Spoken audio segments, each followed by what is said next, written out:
Recipe butter chicken. চিকেনের মধ্যে সর্ষের তেল, গোলমরিচ, অরিগানো দিয়ে ভালো করে ম্যারিনেট করে ফ্রিজে 2-3 ঘন্টা স্টোর করে দিতে হবে।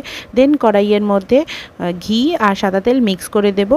এটা পুরোটা ঘিতেও করা যায়, আমি করিনি, সাদা তেল মিক্স করে করেছি। দেন ওর মধ্যে চিকেনগুলোকে দিয়ে ভালো করে ফ্রাই করে নিতে হবে। দেন ফ্রাই করা হয়ে গেলে অন্য পাত্রে তুলে তারপরে কড়াইয়ের মধ্যে আরেকটু সাদা তেল দিয়ে পেঁয়াজগুলোকে লাল লাল করে ফ্রাই করে নিতে হবে, যেই রকম আর কি বেরেস্তা হয় ওরকম।